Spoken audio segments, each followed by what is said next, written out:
L'illuminisme. On admet communément que le grand mouvement révolutionnaire qui commença à la fin du XVIIIe siècle eut pour origine les philosophes de France, avec Morelly et tout particulièrement Rousseau. Mais c'est omettre la moitié de la question. Rousseau n'a pas été l'inventeur de ces doctrines, et s'il fallait chercher la cause de la révolution dans la seule philosophie, il faudrait alors remonter beaucoup plus loin que Rousseau, notamment à l'utopie de Thomas More et même à Pythagore et à Platon. Il est cependant indéniable que Rousseau fut le principal canal par lequel les théories de ces penseurs antérieurs furent introduites parmi l'intelligentsia du XVIIIe siècle en France et que son contrat social et son discours sur l'origine de l'inégalité parmi les hommes contenaient en germe le socialisme et de la tyrannie moderne sous toutes ses formes. La théorie de Rousseau, qui a le plus de conséquences sur le thème de ce livre, peut s'exprimer simplement par cette expression familière, la civilisation à tout faux, signifiant que le salut de l'espèce humaine repose sur son retour à l'état de nature. D'après Rousseau, dans son discours du moins, la civilisation a fait la preuve qu'elle est la ruine de l'humanité. Dans son état primitif, l'homme était libre et heureux, et ce n'est que sous l'influence paralysante des contraintes sociales que sa liberté a été supprimée, cependant que les lois de propriété individuelle étaient dues au fait qu'une large proportion de l'humanité était tombée en servitude. Rousseau écrit « Le premier homme qui borna son champ en disant « ceci est à moi » et qui trouva autour de lui des gens assez naïfs pour le croire, fut le véritable fondateur de la société civile. Que de crimes, de guerres, de meurtres, de misères et d'horreurs l'espèce humaine n'aurait-elle pas évité si, bravant les épées et comblant les fossés, elle avait répondu à cet individu « N'écoutez pas cet imposteur, vous êtes perdus si vous oubliez que les fruits de la terre appartiennent à tous et la terre à personne. » On trouve dans ces mots le principe entier du communisme et de la tyrannie. Il y a évidemment un certain fond de vérité dans la condamnation de la civilisation par Rousseau, fond de vérité commun à toutes les erreurs dangereuses. Dangereuses comme des sophismes, des raisonnements fallacieux, construits pour tromper le badaud et séduire les âmes basses. Il y a certes un fond de vérité à dire que tout ce qui est chaud brûle les doigts. Le chaland ne voit pas aussitôt que la généralisation de cette proposition est abusive et sophistique. Un glaçon brûle tout autant la main, mais c'est une sensation. La sensation n'est pas une connaissance vraie de gel. Je ne puis donc pas dire « tout ce qui est chaud brûle », or un glaçon brûle la main. Donc un glaçon est chaud. Rousseau ne fait pas autre chose de l'idée de propriété. Nous faisons croire que l'idée de propriété est toujours foncière. Les nomades, sans maison pourtant, ont la propriété de leurs vêtements, de leur bétail. Ils ont leurs droits, leur langue, etc. S'il n'y avait pas une parcelle de vérité au fond des fausses philosophies, elles n'obtiendraient aucune audience et n'offriraient donc aucune menace pour le monde. L'erreur énorme de Rousseau est de dire que, parce que la civilisation présente certains défauts, elle est mauvaise de fond en comble depuis l'origine. C'est comme si, en désignant un coin négligé d'un jardin, on disait « Voyez les résultats désastreux de la culture ». Pour remédier au tard du système social existant, c'est davantage de civilisation qu'il faut et non pas sa suppression.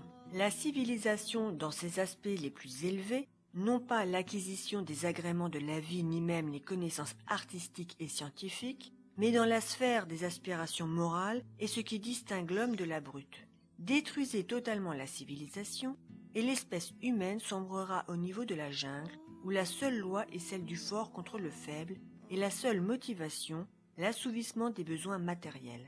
Car si l'injonction de Rousseau « retournez dans les bois et devenez des hommes » peut être un excellent conseil lorsqu'il est interprété comme une mesure temporaire, en revanche, l'injonction « retournez dans les bois et restez-y » est un conseil pour singes anthropoïdes.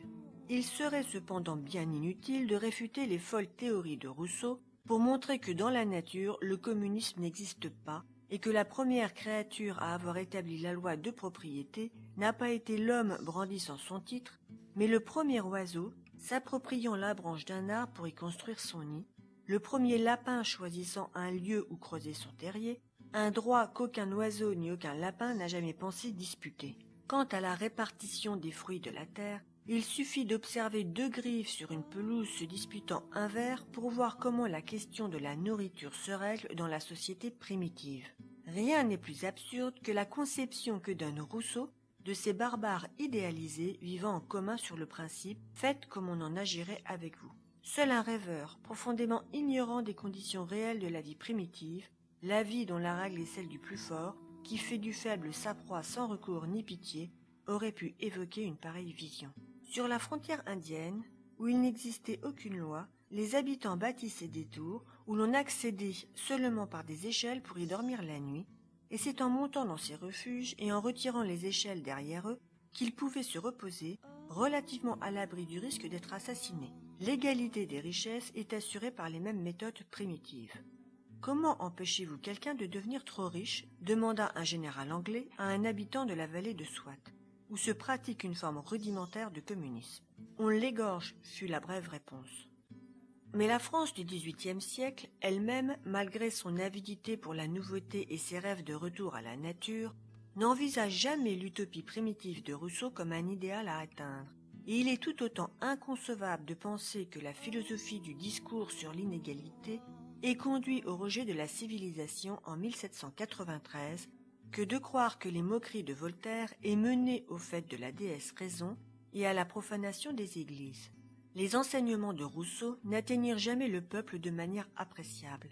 Son influence se limita à l'aristocratie et à la bourgeoisie, et ce n'étaient pas les habitués des salons ni les bourgeois prospères hyper civilisés, ni non plus Rousseau lui-même, vivant au crochet des plus dissolus des riches et partageant leurs vices, qui auraient applaudi à un retour aux conditions de vie aborigènes. Les salons jouèrent avec la philosophie de Rousseau, comme ils jouèrent avec tout ce qui était nouveau. Le mesmérisme, Franz Anton Mesmer, médecin allemand, 1734-1815, devenu magnétiseur, il connut un vrai succès à Paris sous Louis XV auprès de la bourgeoisie et de l'aristocratie. Le martinisme, la magie, pendant que les révoltés de la classe moyenne qui le prirent au sérieux utilisèrent simplement ces théories pour exciter la haine contre la classe dont ils se croyaient méprisés, mais ils ne rêvèrent jamais de ressembler aux sauvages Caraïbes, ni ne furent fascinés d'admiration pour leur primitive égalité. Ce ne sont donc pas aux philosophes qu'il faut attribuer la puissante dynamique de la Révolution, mais à la source d'où eux-mêmes tirèrent leur inspiration. Car Rousseau et Voltaire étaient francs-maçons, et l'encyclopédie fut publiée sous les auspices de l'ordre. Sans ce puissant concours, les doctrinaires de salon du XVIIIe siècle n'auraient pu déclencher le puissant cataclysme de 1789, pas plus que la société fabienne ne pourrait engendrer la révolution mondiale actuelle. Il fallait l'organisation propre aux sociétés secrètes pour transformer les théories des philosophes en un formidable système pratique de destruction de la civilisation. Jacques de Molay et plusieurs autres chefs de l'ordre furent exécutés et d'après le chevalier de Mallet, ceux qui réussirent à s'échapper de cette tourmente se rassemblèrent ultérieurement dans l'ombre pour renouer les liens qui les avaient unis, et afin d'éviter les dénonciations, ils eurent recours à des méthodes allégoriques qui indiquaient les origines de leur association d'une manière qui fut incompréhensible aux yeux du vulgaire. Telle est l'origine des francs-maçons.